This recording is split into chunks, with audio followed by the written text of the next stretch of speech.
দেখতে দেখতে আমার ছোট্ট বাবাইটা হাঁটি হাঁটি পা পা করে 4 বছরে পা রাখলো। সময় কিভাবে চলে যায় তাই না? মনে হচ্ছে এই তো কিছুদিন আগেই তো আমার ছোট্ট বাবাইটা আমার কাছে এই দুনিয়াতে এসেছে। হ্যাপি বার্থডে কেক নিয়ে আমার বাবাই খুবই এক্সাইটেড ছিল যে কেক কখন আসবে বাসায়, আর ও কেক কখন কাটবে, কেক কখন খাবে, আর সবাই happy birthday to you Yamin কখন বলবে। আর যার সাথে দেখা হচ্ছিল না কেন তাকেই বলতেছে আমার জন্মদিন, কেক কাটবো, তোমাদের সবার দাওয়াত, তারই জন্য এত কিছু আয়োজন। আমার আজকের এই ব্লগে জন্মদিনের আগের দিন থেকে শুরু করে জন্মদিন পর্যন্ত কি কি করা হয়েছে টুকটাক সবকিছুই তোমাদের সাথে শেয়ার করব। সো হ্যালো এভরিওয়ান, আসসালামু আলাইকুম। সবার কি অবস্থা, কেমন আছেন? আশা করি সবাই ভালো আছেন। আমি ইশরাত জাহান ইভা, আপনাদের ইয়ামিনের আম্মু। আমার ব্লগ ভিডিও কার কাছে কেমন লাগে, আর হ্যাঁ, এই মুহূর্তে আমার এই ব্লগটিকে কোথা থেকে কোন জেলা থেকে দেখছেন তা কিন্তু অবশ্যই আমার এই ভিডিওর কমেন্ট সেকশনে জানাতে একদম ভুলবেন না। 6 তারিখ মানে জন্মদিনের 2-3 দিন আগে থাকতে মুদির দোকানের বাজার সদাই কেনাকাটা সব শেষ করছি। ঘরের জন্য চাল ডাল ইত্যাদি ইত্যাদি অনেক কিছু ছিল না, তাই জন্মদিনের জন্য কি কি লাগে আর ঘরের জন্য কি কি লাগে টু জেড সবকিছু একদিনই মুদির দোকানের থেকে কেনাকাটা আমরা শেষ করেছি। তারপর কনফেকশনের দোকান থেকে আড়ং ডেইরি লিকুইড মিল্ক নিয়েছি, অনেকগুলো প্যাকেট নিয়েছি।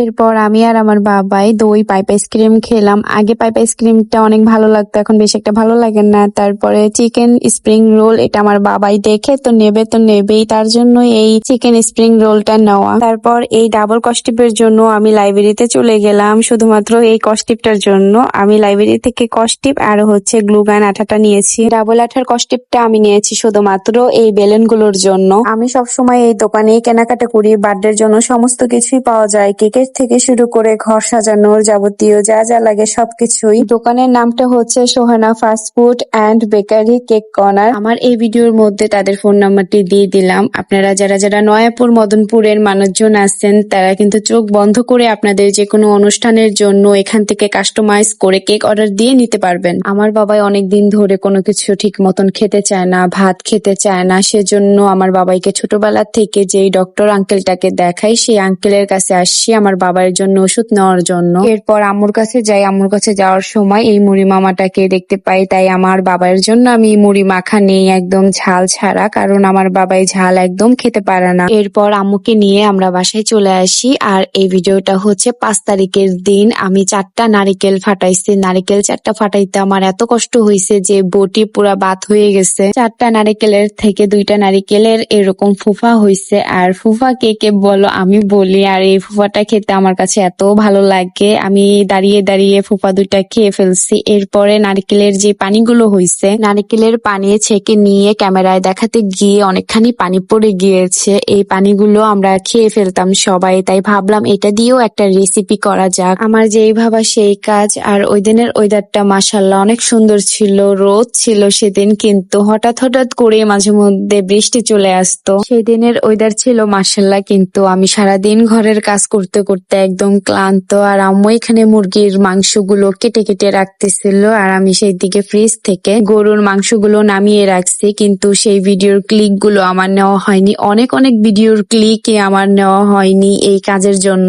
কাজ বাজ শেষ করে গোসল টোসল করে তারপরে হচ্ছে রাতের খাবারের জন্য আম্মু খিচুড়ি রান্না করে। মুরগি কাটার পরে যে মুরগির পাও, চামড়া, গিলা, কলিজা আর হচ্ছে বুকের যে খাঁচার মাংস, সেগুলো দিয়ে মিলিয়ে ঝিলিয়ে আম্মু রাতের খাবারের জন্য খিচুড়ি রান্না করে। খিচুড়িটা খেতে মাশাআল্লাহ অনেক মজা হয়েছিল। আচ্ছা যাই হোক, রাতের খাবার দাবার খেয়ে দিই, এরপর আমি আমার কাজে আবারও লেগে যাই। মুরগির বুকের যে সারি মাংস সেটা আম্মু লম্বা লম্বা করে কেটে দিয়েছে কালকে ফ্রাই করার জন্য, সেটাই আমি ময় মশলা দিয়ে মাখিয়ে ম্যারিনেটের জন্য নরমাল ফ্রিজে কালকের জন্য রেখে দিব। আমি যে 4টা নারকেল ফাটাইছিলাম সেই 4টা নারিকেল কুড়াও ফ্রিজে রেখে দিব। এই 4টা নারিকেল বিকেল বেলা একটা দাদি এসে আমাকে কুড়িয়ে দিয়েছে, আমার অনেক হেল্প হয়েছে। আরেকটা কথা বলতে একদম ভুলে গেছি, আমার বাবা এর কেক কাটা নিয়ে খাওয়া দাওয়ার আগেই কিন্তু কেকটা আনা হয়, 2টা কেক আনা হয়। 2টা কেকের মধ্য থেকে এই সবুজ কালারের কেকটা আমার বাবাই কাটবে। এই কেক 2টার জন্য ও অনেক অপেক্ষায় ছিল, আর ওরে কোনো রকম ভাবে বোঝানো যাচ্ছিল না যে সবার সাথে একসাথে কেক কাটতে হয়। যেহেতু আমার বাবার জন্যই সবকিছু, সেজন্য আমার বাবার কথা মতো আমি একটা কেক আমার বাবাইকে দিয়ে কাটাই,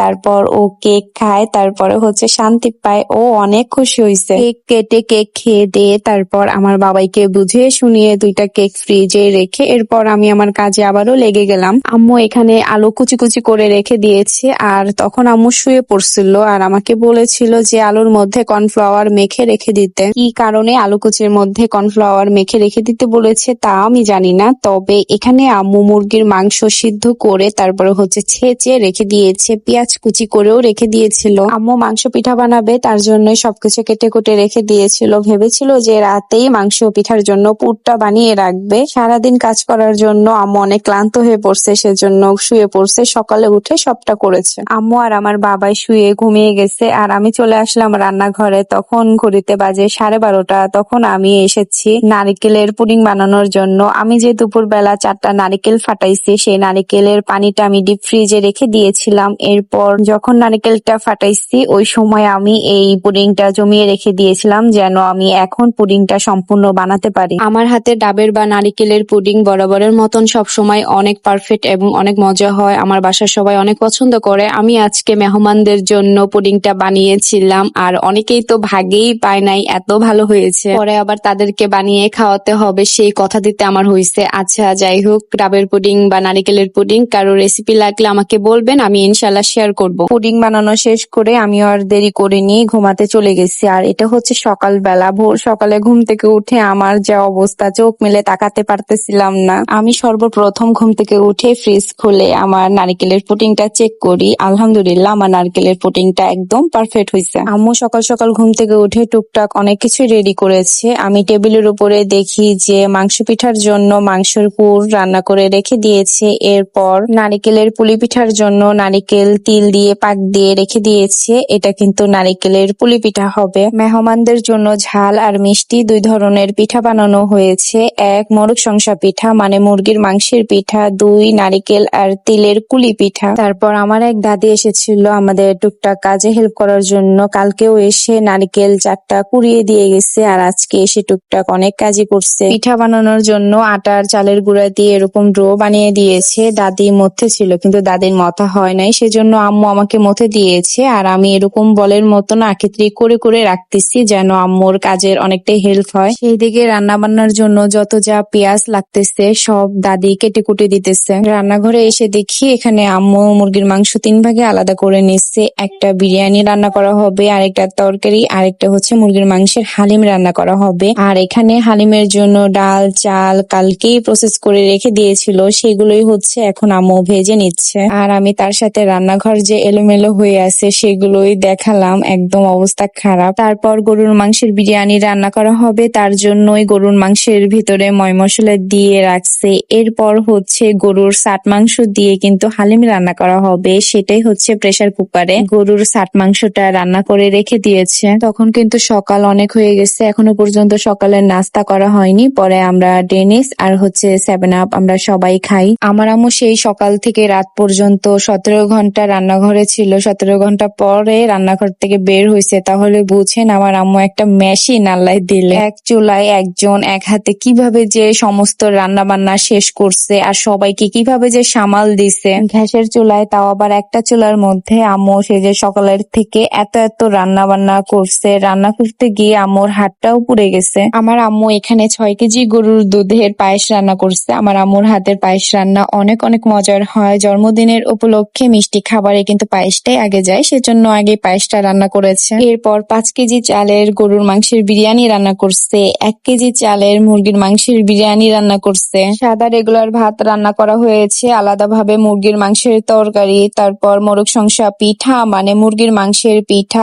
এরপর নারিকেলের কুলি পিঠা, এরপর গরুর সাট মাংসের হালিম, তারপর মুরগির মাংসের হালিম রান্না করা হয়েছে। আরো বানানো হয়েছে, আমি যে রাতের বেলা চিকেন ফ্রাই বানানোর জন্য মুরগির মাংসটাকে ময় মশলা দিয়ে মাখিয়ে ম্যারিনেটের জন্য ফ্রিজে রেখে দিয়েছিলাম, সেটাই এখন নামিয়ে ফ্রাই করা হচ্ছে। আর আমি শুধু নারিকেলের পুডিং রাতের বেলা বানিয়ে রেখে দিয়েছিলাম। দাওয়াত যেহেতু দিয়েছি তাদের সবার জন্য তো রান্না বান্না কাজ কাম করতেই হবে। সারাদিন এত এত কাজ কাম করে আমার আর ভালো লাগেনি যে বেলুন ফুলিয়ে জন্মদিনের কেক কাটার জায়গাটা সাজাবো। হামিম তামিম আলিফ বসে বসে বেলুন গুলো ফুলিয়ে দিয়েছে। সারাদিন এত এত কাজ কাম করার পরে যখন ক্লান্ত হয়ে গেছি, আমার বাবাইয়ের এই হাসি মুখটা যখন আমি দেখতে পাই, তার সাথে মানে আমার বাবাইয়ের সাথে আমার বাবাইয়ের বড় বড় বন্ধু বান্ধবীদের মুখেও কি হাসি, তাদের এই হাসি মুখটা দেখে সারাদিনের ক্লান্তি ভাব একদম দূর হয়ে গেছে। তারপর আমার বাবাই আর আমি কেক কাটি, কেক খাই সবাই মিলে। আর ভিডিওতে কিন্তু আমি সবাইকে নেইনি, মাশাআল্লাহ মেহমান কিন্তু অনেকজন ছিল।